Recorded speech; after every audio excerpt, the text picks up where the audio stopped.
చేస్తుందన్నమాట. ఇప్పుడు Kuwait almost వణుకుతున్నటువంటి పరిస్థితి. పశ్చిమాసియాలో యుద్ధం రోజు రోజుకు ముదురుతోంది. Gulf దేశాలపై Iran విరుచుకుపడుతోంది. తాజాగా కువైట్ ఇంటర్నేషనల్ ఎయిర్పోర్ట్ పై డ్రోన్లతో దాడి చేస్తుంది. ఈ కువైట్ ఇంటర్నేషనల్ ఎయిర్పోర్ట్ ఏదైతే ఉందో ఇది అత్యంత రద్దీగా ఉండేటటువంటి ఎయిర్పోర్ట్లు ఇది కూడా ఒకటి అనమాట. ఇప్పుడు దీని మీదే గురి చూసి కొట్టిందనమాట Iran.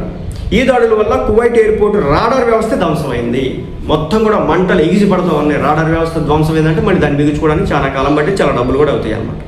Kuwait civil aviation authority ఈ దాడులను ధృవీకరించింది. అయితే ఈ ఘటనలో ఎలాంటి ప్రాణ నష్టం జరగలేదు. డ్రోన్ దాడులతో ఎమర్జెన్సీ టీం రంగంలోకి దిగింది. కువైట్ ఆర్మీ ఎయిర్ డిఫెన్స్ సిస్టంలకు హై అలర్ట్ అయితే అయ్యాయి. అదేవిధంగా మార్చి 25 కూడా ఇదే ఎయిర్పోర్ట్లోని ఎనర్జీ స్టోరేజ్ కేంద్రంపై ఇరాన్ అయితే దాడులు చేసింది. మళ్ళీ ఇప్పుడు దాడులు చేసింది అనమాట. మొత్తానికైతే ఎవరిని వదిలిపెట్టే ప్రసక్తి లేదంటుంది ఇరాన్.